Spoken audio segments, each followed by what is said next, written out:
What's up, guys? Welcome back to another episode of Elder Scrolls Lore. Before we begin today, I'd like to thank Aries for allowing me to use his music, and I would also make a shout out to the Discord chat. Feel free to join in the link in the description below or in the channel header. Now, I kind of got fascinated with analyzing the military strength of the Empire. That was a lot of fun to make. As far as I can remember, and I'm going back to the statistics of the video, but I'm pretty sure you guys enjoyed that video.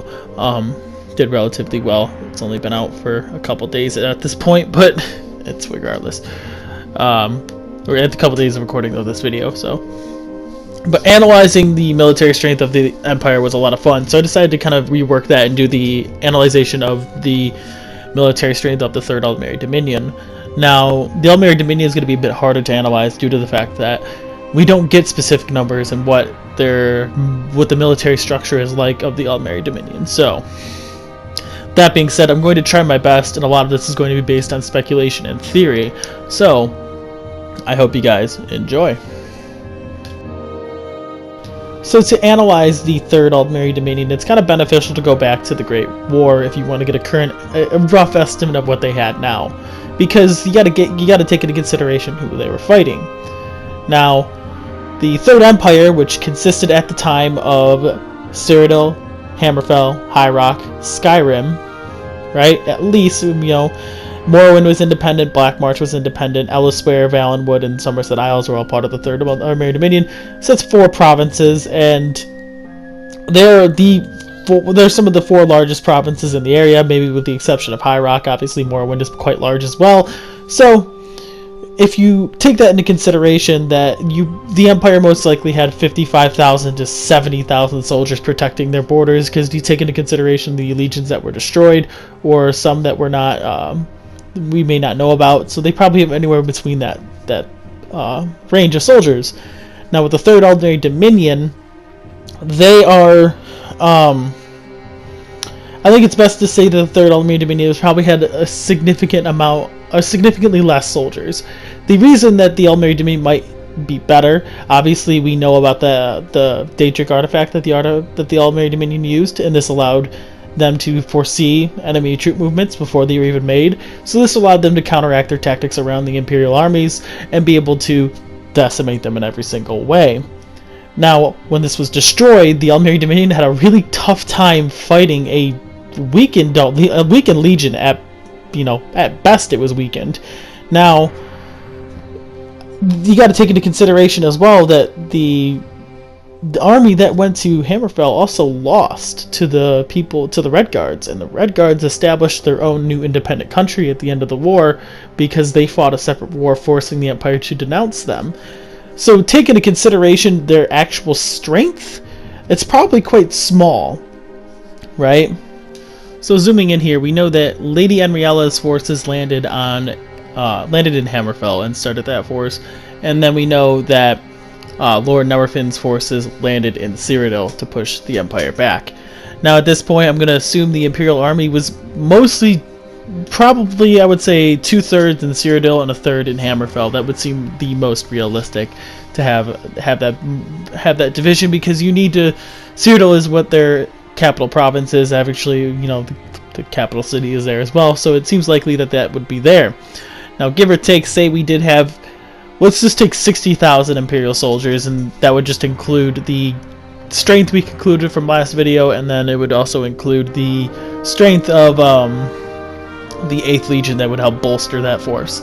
So they would have 60,000 soldiers. It would seem likely that the Aldmeri Dominion would most likely have, probably give or take, 40,000 soldiers, and this would be divided up equally between the 2 fronts. Actually, you know what? I would say it's probably the same way: 2/3 in Cyrodiil and then 1/3 in Hammerfell. Now, that being said, it seems likely that in this force, that since the Aldmeri Dominion had this Daedric artifact to see the troop movements, that's why they decimated the Imperial army so well. Now, I think without this force, the Aldmeri Dominion would have lost, and I think they would have lost that war by a lot larger of a margin. But that being said, I think since both sides and both armies, since Lord Narfid's army was completely annihilated, and Lady Amriella's forces were pretty badly beaten, it's probably safe to assume that the forces of the Aldmeri Dominion now are kind of weaker, and by kind of weaker I mean a lot weaker. So, after going over various sites and a lot of Reddit posts, it seems that it's widely agreed that Mer do not breed as quickly as men, and they are as fertile as men, which would explain a lot. It would explain why the elven population is quickly overrun by men, because they have shorter lifespans, so having a shorter lifespan means you will probably breed quicker, and reproduce quicker because you have more generations producing more children. Well, as a Aldmeri or a High Elf, you would probably not need to, considering you live for a long time, so the need to procreate and recreate is not as essential as it would be for, say, a man, or a Nord, or an Imperial.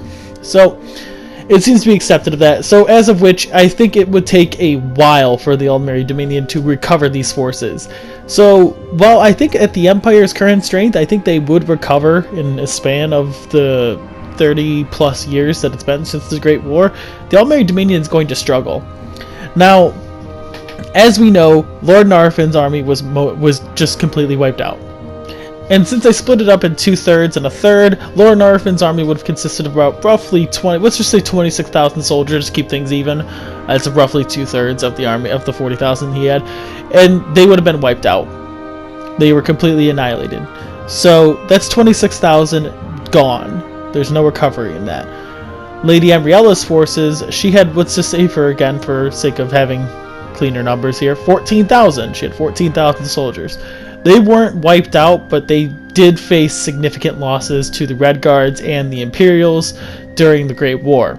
Now, they would eventually withdraw, and Lady Amriella would survive this. She would withdraw with her forces.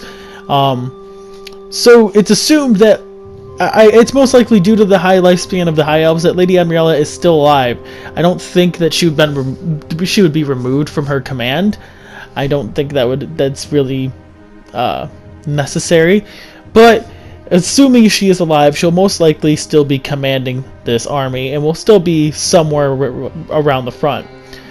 Now, we didn't know the exact strength of the Thalmor forces going into this, so a lot of people think that, or like to describe this as the Empire could have gone further. They could have taken the war to the Aldmeri Dominion because the Dominion has pushed everything back. I've seen this a lot in community pages, Reddit pages, overall YouTube theories, that people think that the Empire should have pushed back into the Aldmeri Dominion. However, I think it's kind of unrealistic to assume that, because the Aldmeri Dominion is not going to leave their provinces defenseless. You got to remember that, kind of like the Empire, they need forces to patrol things, and the Thalmor are a lot more ruthless when it comes to this. So it's most likely that they probably left an army of, give or take, probably 10,000, because again, their armies are a bit, or they have a lot less land than the Empire does, and the Third Aldmeri Dominion is not conscripting soldiers from elsewhere. They're not conscripting many soldiers from Valenwood. I would consider the army of the Aldmeri Dominion to be mostly consisting of High Elves, and then there's going to be a small portion of Wood Elves, because there is still that northern half of Valenwood that is more friendly to the Empire than they are to the Aldmeri Dominion. So I think the army of the Aldmeri Dominion is going to be mostly consisting of High Elves, and one province filling the needs of an army is going to be relatively smaller and weaker. Not weaker, but relatively smaller. Weaker is a bad term there. Now, let's just assume that in the Somerset Isles there is one force of 10,000 soldiers to patrol the realm and do this. This would be the equivalent of 2 legions, obviously. In Valenwood, I would probably predict there's the 2 separate armies of 5,000 probably patrolling, like kind of like a legion, right? I would consider this probably because you have one patrolling the southern Valenwood or northern Valenwood, and then you have the other stationed on the border facing Cyrodiil. In Ellisware, since they are client kingdoms, I can probably assume at this point we will have maybe one 5,000 strong army in Ellisware, and maybe a militia group of Khajiit that volunteered to to join in. It's possible they could have a third army stationed in Elisper too. I can't downgrade that, and I would consider probably an army of 5,000 as well. I could probably see that as plausible because these two are still relatively strong. Like, in terms of these two, I mean the Aldmeri Dominion and the Empire, they are still relatively strong forces. By no means are they weak. But at this current point, I cannot really see the Empire being weaker than the Dominion. The Dominion is, due to the way their society is structured, it's unlikely that the Mer would have been able to procreate to fill this void that the people of men have, due to the fact of not being as fertile, or the fact that they live longer lives. So the need to procreate is just not, or the drive to procreate is not really there when you live significantly longer lives. Now, this is also due to the fact you would cause overpopulation very, very quickly if you have long lifespans and a lot of kids. That would be ridiculous. It would create really big problems with overpopulation. And so it's assumed that the Aldmeri Dominion probably doesn't have such a strong force, or as big of a force as people like to think. That doesn't mean they're not defenseless. The Aldmeri Dominion is probably most likely better suited with their magic, with the exception of maybe people from High Rock, the Bretons of High Rock. I think the Aldmeri Dominion will have an advantage in terms of magic, and they would also be fighting on the home front, so they're going to be fighting for what they want and what they believe in. I think the fighting would be fierce in Valenwood and Elisware. However, I think the fighting would be horrific in the Somerset Isles. It would be brutal and down to the last man. So, that being said, I think the people of the Dominion would have an advantage in magic, but vice versa, the people of Cyrodiil also have an advantage when it comes to strategy and tactics, and it's clearly shown during the Great War when Titus Mede pushes out the Aldmeri Dominion, because of the fact that the Dominion can no longer see the troop movements of the Empire, so they can't plan accordingly. They'd have to just guess what's going to happen on the battlefield or react to what's going on the battlefield, and the Imperial tactics proved to be dominant there. So in terms of that, I can consider the advantage on the Imperial side probably better. Now, in terms of the fleet, and the Aldmeri fleet is probably still probably more dominant than the Imperial fleet, and we saw this even during Tiber Septim's conquest. He couldn't defeat the Aldmeri fleet, but we're not going to talk about that today. We're talking about the troop strength. I guess the military strength would also include the fleets as well, but I didn't cover it in the last video of the Empire, so I might just do the navy strength of both nations in one video rather than including in this one, because it wouldn't really be fair to the Empire one. So we're not going to include the navies here, but overall it seems that in terms of ground troops and forces, the Aldmeri Dominion is probably significantly lacking in this front in terms of the Third Empire. As I'm sure all of you already counted, the total Dominion forces I have labeled up here would be 35,000. Now, this isn't a guarantee.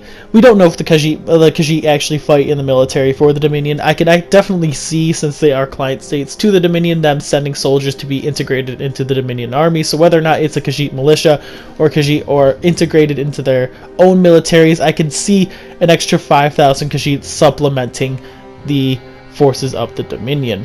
Now, that being said, this is just a theory, and I know some people, like I said earlier, think that the Dominion is relatively weak, as the Thalmor as it was proven in the war with the Thalmor and the Red Guards. However, I really doubt they would leave their provinces so defenseless, because overall that's a big oversight for the Dominion. I don't think the Dominion is so, I know the High Elves are cocky, but I don't think they're so cocky to the point where they think, just send the entire military to invade, and if we lose, well, that sucks.